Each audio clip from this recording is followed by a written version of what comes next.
Hey, welcome back, everybody. This episode is brought to you by Sparkling Charms Pediatric Dentistry, your friendly neighborhood dental practice for kids in South Baltimore. At Sparkling Charms, they believe in making every child's smile shine.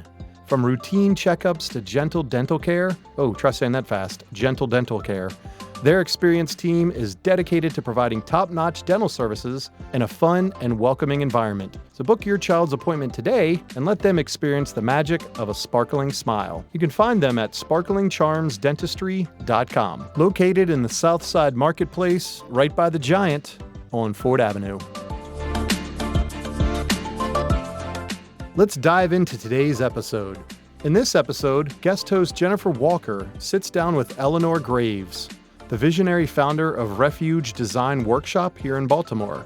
Eleanor takes us on a fascinating journey from her beginnings as an English major and Zen Buddhism practitioner to her current role as an interior designer with a passion for sustainable and service-oriented home improvement. We'll dive into how the principles of Zen Buddhism have shaped Eleanor's unique design philosophy and hear about the creation of her innovative business. Eleanor also shares her approach to making design education accessible to everyone. Eleanor and Refuge Design Workshop are here to help homeowners maximize their space effectively and intentionally, something many of us here living in small spaces and row homes could definitely benefit from. So, hope you enjoy the episode, and thank you, Jen, for joining us again here on South Baltimore Now as a guest host. You can find their links in the show notes.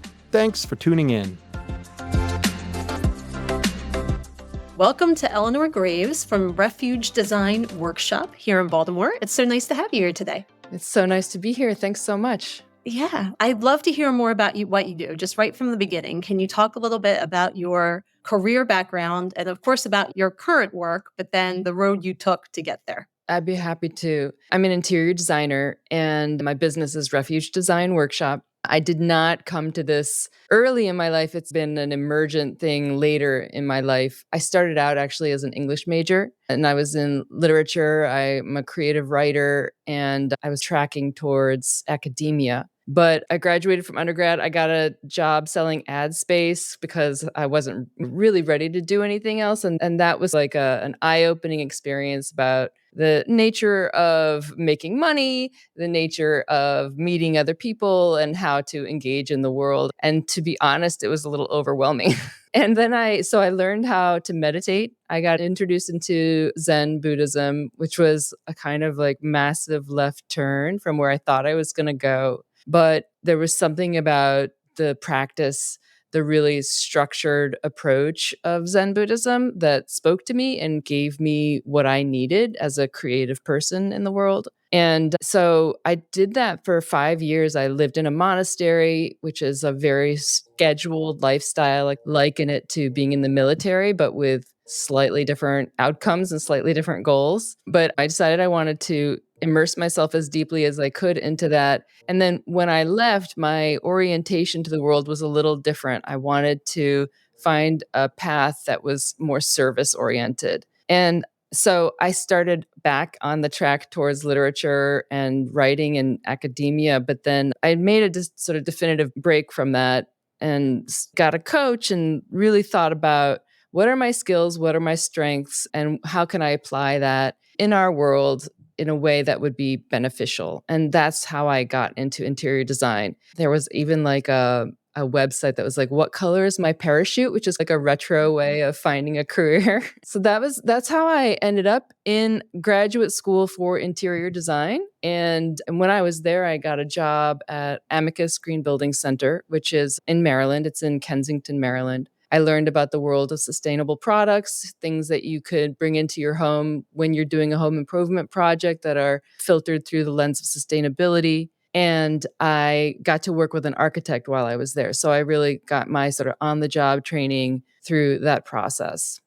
Great. I want to go back for a second to when you were talking about Zen Buddhism and living in the monastery. What was it about Zen Buddhism that drew you in? Where was the monastery? What was that experience? Oh, yeah. I think other creatives probably can relate to this, but There's something, first of all, it's really hard in our world to be an artist, to be a creative. There isn't a real easy track. There's nothing, you're not really oriented on a clear career path. So I felt that kind of as a kind of chaotic piece of my life. And sitting down in meditation, and especially with the way Zen Buddhism does it, it's very calming, and it gets you just to settle and to let go as much as possible. That's really the baseline of the practice. And we practice over and over again, letting go of everything. We have a posture, we sit upright. So we also have this structure. We talk a lot about form and emptiness, which ended up being really informative in terms of the world of design as well. But you can rely on the structure, the posture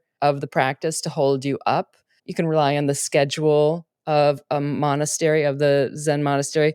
And that was in California. So I started out at San Francisco Zen Center. I was living in California. And the monastery is called Tassajara Zen Mountain Center. And that's in the Ventana Wilderness, which is south of Santa Cruz. It's in the Big Sur area, but inland in the mountains there. And you said there are some principles of Zen Buddhism that kind of connect with design in some way, maybe in terms of like minimalism or finding like Yeah. certain structures to focus on and weeding things out. Yeah, that's it. Exactly. Thinking about a row home or a limitation of a space, and anything that feels like it's like a restriction, or even if it doesn't feel like a limitation, to be honest, but something that has a form to it. I like the analogy of a row house, actually, because it can feel like it's too small, especially for a family. And so you're dealing with the confines of these four walls in a relatively narrow space. And at the same time, there's a lot of life going on. There's still a lot of joy, and there's a lot of unlimited freedom and unmeasurable dynamic, whether it's positive or negative or neutral. There's this way that those four walls, no matter the size, can hold that for you. Sometimes there is a problem, like sometimes those four walls feel too small. And this is where design actually thrives, when you can see your limitations and you realize, okay, I actually have a design problem here. Then you work within that in a strategic way to discover, new solutions, new ways of freeing up the space so that it makes it more functional. I can't wait to hear some examples of that, like Yeah. once you get to that point. So your main business is Refuge Design Workshop, is that right? Yeah, Refuge Design Workshop is my business. Yeah. Can you tell us more about that? When did you found the company? Do you have specialties in terms of parts of the home that you focus on? Who are your clients? I can. I started Refuge in 2020. I had actually come to Baltimore to renovate vacant properties. I became a co-investor with my pop. And I really learned about the nature of houses that are uninhabitable and what it takes them to bring them back. What it takes in terms of materials, contractors, bureaucracies around permitting, the whole works. And I got inspired to create a new model that would become more accessible for homeowners to get expert support around home improvement, home maintenance, and renovations if they decide that's what they need to do. I think of Refuge Design Workshop actually as a hybrid, because I do offer one-on-one services that is more typical of an interior design business. So that is where you hire a person, they come to your home and they work with you individually or as a couple. We understand the problem that you have in your home, the solution that you're looking for, and I do all these steps and stages and use all these design tools to help you come up with solutions. And then I help you with the logistics of that as well. The other part of my business is something I have a couple online programs, and the first one was the core one I designed, is called The Workshop. And this is where people can learn these basic skills that normally I provide. They can learn them and use them for themselves, so they can apply it in their home. And there are three categories of learning is how I think of it. There's the design process, which is creating floor plans. You learn how to scale a floor plan, develop a design concept, develop a style using color and material palettes, and then how to find all the furniture, the fixtures that you need, the sort of equipment you need for your renovation. So that's the design phase. That's part one. And then the other two are about navigating the mechanicals and how the systems of your home, the plumbing, the electrical, the HVAC, those intersect with your design, and then how to manage your contractors, how to vet them, how to hire them, how to build accountability into those relationships. Because that ended up being one of my personal bigger challenges when I was in the renovation space for my own projects, was just building better relationships with contractors. It was a journey, I'll put it that way. And I know I'm not alone. And I know that homeowners all over the world have not always the most straightforward path when it comes to contractors. But if they can learn these design skills, they can learn the design process, and they can understand how their house works, that gives them this wealth of knowledge. They become their own experts. They become more empowered in these conversations that they need to have with the contractor. Are you from Baltimore? You said that you moved back here to work with your dad. Yeah, I moved around a lot as a kid, but most recently I was living in Washington, D.C., and my parents were in California. So I was studying Buddhism in California. My parents happened to also be there. We all landed in California around the same time in the late 90s. And then in 2003, I moved to DC. And then 2015, I came to Baltimore. So then how did you choose Baltimore as where you wanted to go to renovate these vacant properties? Had you been reading about the city and were interested in how you could help from a design perspective? Yeah, this touches back to my earlier need to provide like a service. And as a Zen student, you hear a lot of talk about being beneficial in the world, and you start to absorb that as like a way to make your life more meaningful and become a happier person. I mean, these are some sort of basic self-help ideas, but I really loved that if helping others was also helping me, sort of a wholesome selfishness, another way I've heard it, that when my dad who had the idea of flipping houses, we were talking about it, and I kind of know that there's this exploitative side of it. And when I looked at the scene in DC, it was very much things had already gentrified. There was a displacement of Black people out of historically Black neighborhoods, and the property values had skyrocketed. And I couldn't find a way into the investing world, mainly financially, but it also felt like I was entering a very problematic sphere. Whereas I thought Baltimore coming here had a greater need for people like me who had design skills and who could put some money into a property and bring it back into use. That would be something beneficial. And honestly, that was a little naive. The basic idea is nice, but it is a real estate market still, and that is a very complicated and sometimes problematic industry. And this is a whole other whole podcast. Anyone who wants to have that conversation, we could go into it. But it's a hard world. Real estate investing and it has implications for homeowners. And I'll just add that the stakes are pretty high when you own a home. And so that's magnified when you become a property investor. What part of Baltimore do you live in now? I live in Northeast. Most people know about Lauraville, Hamilton and Lauraville. I live in Arcadia, which is just adjacent to Lauraville. And did you ever go through this renovation, this sort of process yourself when you moved here? Oh yeah. Yeah. My house was in good shape from just maintaining a kind of stasis. Like there weren't really any active leaks, but all the systems needed to be upgraded. I needed a new electrical panel. I needed to update the plumbing, broken hot water heater, new furnace, and then upgrading the kitchen, which was, I think it was the existing kitchen, but they had put a gas stove in. So my house is built in 1920s. And yeah, and then I also inherited some yard work.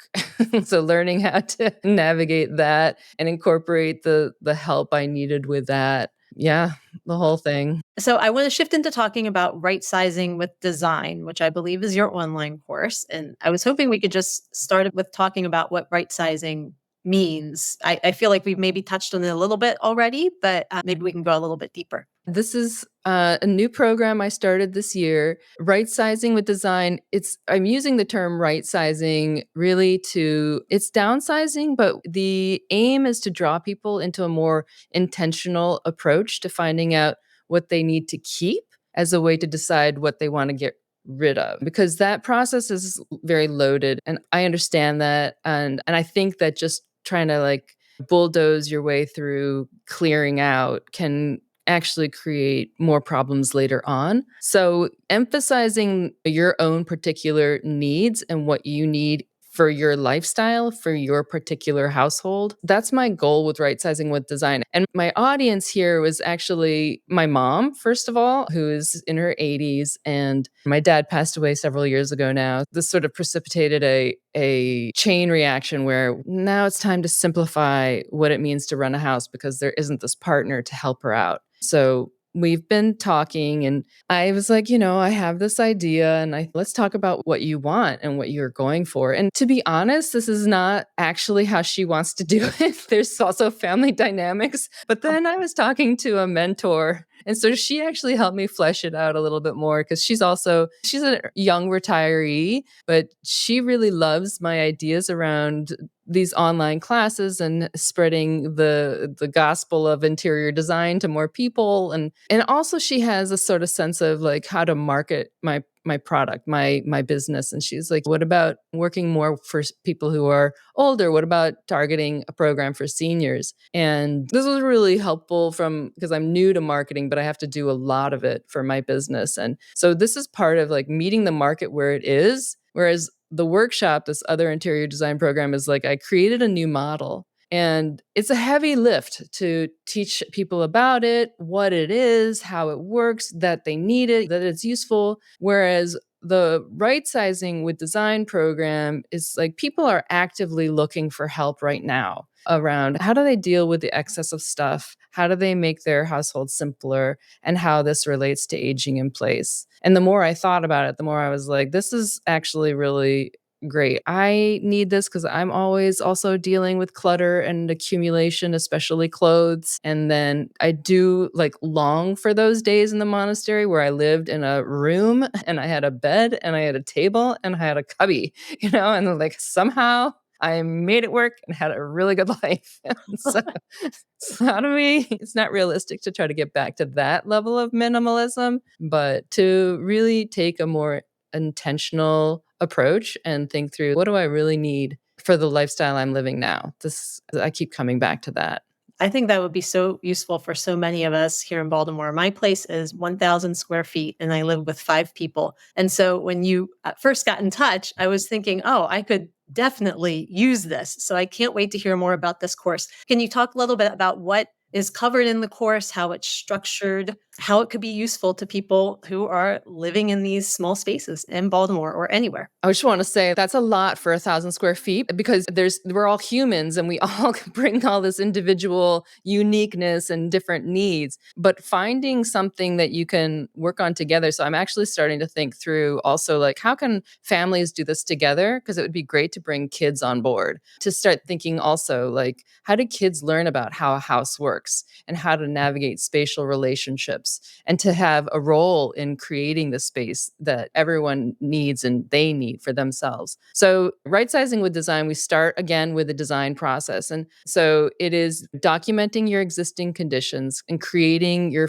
proposed floor plans. So whether it's good to start with a single room. One of the young people can work their own room and as a way to experiment. And the people who are the decision makers of the house are maybe making a floor plan of the living space, the communal areas. And then you go through this process of measuring. And once you've created a scale drawing of your space, you can play around with what we call schematics. And this is a way of testing different floor plans using pencil and paper. And so you get to see like, okay, if I move the sofa over here, this frees up this floor space. I could do more yoga or something like that. Or if I just took this out, how does it work now if I've taken out something, I removed an element, and then this fits? And so once you start experimenting with putting things in, taking things out, moving it around, you start to have a sense of, this is what's going to maximize flow. This is going to meet the priorities. And then after that, like once you have that clarified, that's 90% of it. But then you get a little bit more into the colors and materials. So I've included that. You do get access to some of the color theory modules and some of the material modules. So like how to find a balanced color palette that sort of suits your style. And then what I really emphasize that's a little distinct from the core workshop in right sizing with design is the inventorying and the tracking. So this is the logistical part, because there's 300,000 things in our home, like for an average American, which I don't want to even say that out loud because it just immediately overwhelms people. But this process of right sizing can be overwhelming because of that. So having a really effective system for getting your stuff organized around, here's what's going to be kept, here's what's going to leave the house, and here's the stuff that's going to be donated, here's the stuff that's going to be sold, and here's the dump run, here's the stuff I just need to call a hauler for. So having that in an orderly, systematized way that you don't have to always remember things. That's the benefit of having an effective system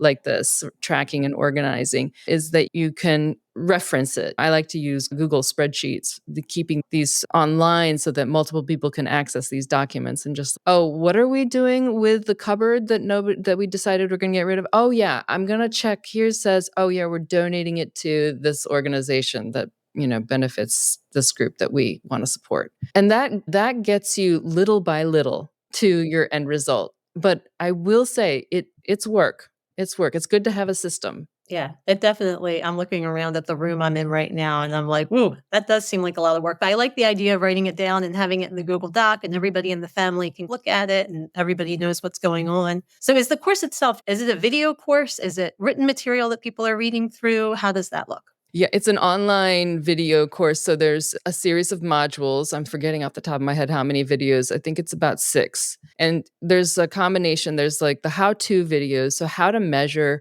and how to do a scale drawing and how to use schematics.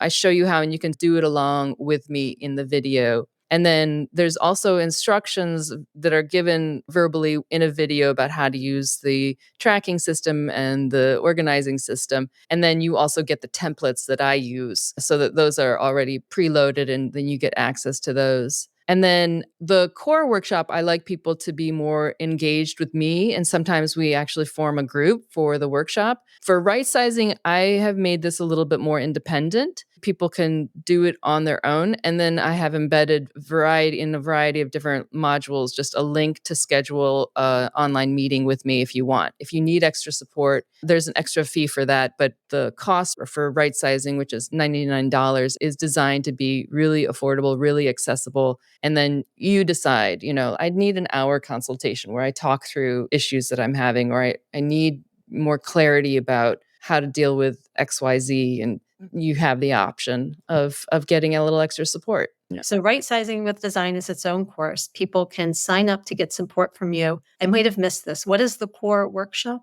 Oh, the workshop is the earlier piece. So when I set up Refuge Design Workshop, the hybrid was like, there's one where you hire me as your interior designer, and then I call it the workshop. And sometimes I call it the core workshop because the workshop is maybe not clear enough name, sort of part of my marketing mystery that I'm on, how to brand, all of that stuff. But the workshop is where you learn the skills, but it's the distinction between right sizing with design and the workshop. The workshop is where you're engaged in this whole design process, but you're really going for a renovation. The end goal is a kitchen remodel or a new addition or a bathroom remodel.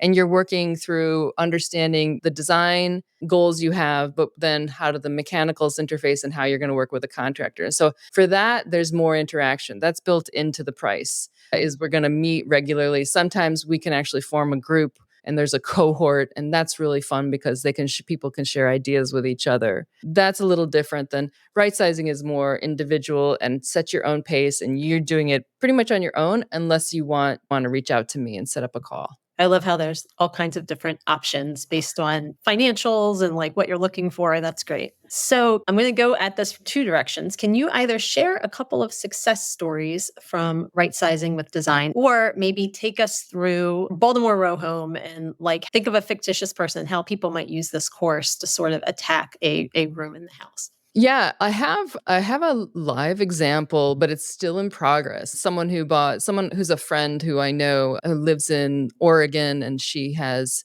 a new empty nester, but she still has 1 kid at home. So she had 3 kids, 2 kids are out of the house, 1 kid's at home, and she has a partner. So there's this transition happening in the home. So I just know her progress. We haven't found the final outcome because she's still working on it. But I love this example because of the transition, the nature of the transition. She has this opportunity in her home, and she sees that and she's excited. And one of the things about her is that she works full time. She works in environmental policy, but she's also a watercolorist. So she decompresses with art. She's actually really incredible artist. And then the other thing is that she and her partner host a lot of gatherings. This is just part of their weekly, at least one gathering a week that they have multiple people are in the house. And then they have the youngest child still there finishing high school. But they have these two empty rooms. And so part of it is evaluating what is the space of these two empty rooms, that what purpose can they provide? Is there stuff we can move out of the communal area into these rooms so that when we have gatherings, there's more flow, there's more seating, there's more surface area for drinks, more places at the table, a larger table even. That's the sort of area she's working in. And she's also, this artistic side of her, she's also really part of what drew her to this particular program was this opportunity to go deeper with color theory and thinking about how to also just change the color palette of the house. And so she's got that in progress. I have thought about like a fictitious person in a row house in South Baltimore because I have worked on these row houses myself, both in my own projects, my investment projects, but also with clients. And one client she had an open plan first floor of the row house. And you walk in and the living room's right there. And in the living room, there's a sofa, but there's also the home office for her partner who's working from home a couple days a week. And there's also a bicycle. And there's also a TV. And this all feels very typical. And then you move further in and there's the kitchen. And so like it blends. There's places to sit, but there's also just the door that opens right there. So one of the things with this client was creating this floor plan and thinking about how we could create zones of activity. And part of that for her and her partner, it was really talking with each other about, I want this space to be reserved for this or that. And so therefore, if they can come to an agreement, then the priority is we're going to keep this in the room. We're going to keep, let's say they prioritize the home office, just for argument's sake. They prioritize the home office and the bicycle is going to fit in there. And they're going to have a desk that's comfortable next to the window, which gives him some nice daylight. And then that means they're going to move the living area in somewhere. Maybe they can partition with the sofa. They can put the back of the sofa against the office space. And this can create a sense of a separation. And then the sofa seating faces in and they can create more of it's smaller, but it is a more comfortable seating area. And maybe tall plants can also act as a dividing line. Then they have, both of them are getting what they need. So that process requires the floor plan, creating a proposed design that they've been able to work on together. And then once that's decided, it's okay, these things stay, these things go. And then how to track and then navigating the logistics around that. I'm looking at my space and I'm thinking that is exactly what this room I'm sitting in looks like. There's a TV and a couch, but my son's drum set is over there and I work at this table here. So I love that zones of activity example, like trying to figure out how you can partition things off.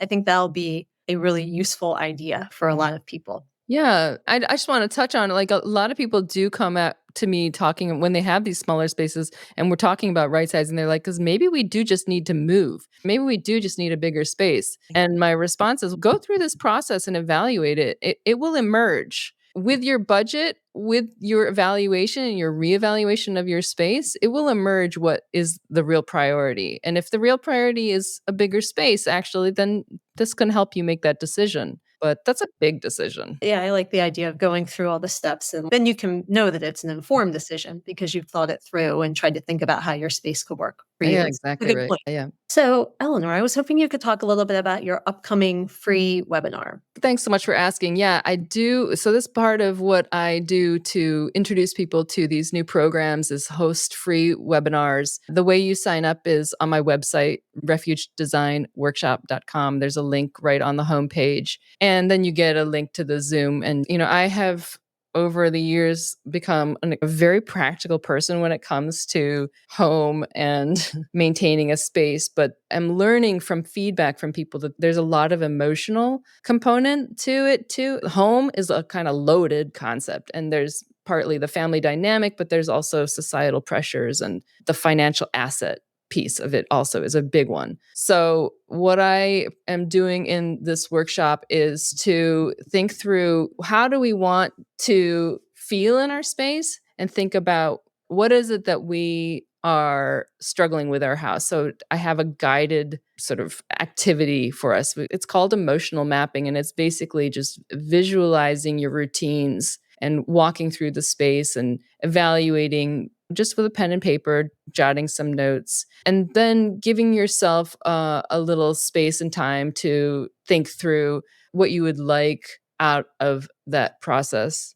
And then there's also this great relief people get when they can hear from others that they're not the only ones going through this. And not everyone feels comfortable sharing, but these kind of group get-togethers, these free webinars do provide that opportunity to hear from other people who are comfortable sharing. Like, they can say, this is what we're working on, and these are our challenges. They can provide a service that way, helping other people who feel isolated in the home. Homes can feel pretty isolating. And the other piece of the free webinar is we're going to do a little mini space planning. In the webinar, we're going to do a mini space planning workshop so that people can, with a pencil paper, really try it out for themselves and just get a sense of how that works, that it's doable, and how it helps. And then I'm planning to share the recording. So anyone who can't join live, my recommendation is to sign up anyway, and then you'll automatically get the recording in your email box. I'm going to sign up as soon as we get off of this call. I think those will be really useful. Awesome. I'm so glad. Yeah. So Eleanor, I really appreciate your time today. Is there anything else that you want to share that maybe I didn't ask you or that we didn't touch on? One thing that it keeps coming up is, I think about this a lot because of marketing and learning to market, and then working with people also individually, that the home it can be a great stressor for any number of reasons. But the benefit of having some of these skills, some of these design skills, management skills, understanding the mechanicals, is like at the top of the list is like your own comfort and enjoyment. But it also is the improved value of your house, which just compounds your ease around the home. This is, for most of us, our biggest financial asset. So I just really want to emphasize, if your house and this whole situation of home ownership is stressing you out or making you feel anxious, just know that you're not alone. This is true for most of us. And there are things you can do to improve your relationship to your home. There are actually a lot of resources in Baltimore, and I am one of them. And Refuge Design Workshop is one of them. Check it out. It's here for you, and we'd love to help. I'm so glad you said that. And I love that. I think people can be sitting in these small spaces and you just feel overwhelmed and you don't know where to start. So I love that you're giving people really practical tools, how you can assess your space and draw out floor plans, and really what will be useful for so many people. I'm glad you think so. Thank you so much, Jen. It's a pleasure to meet you.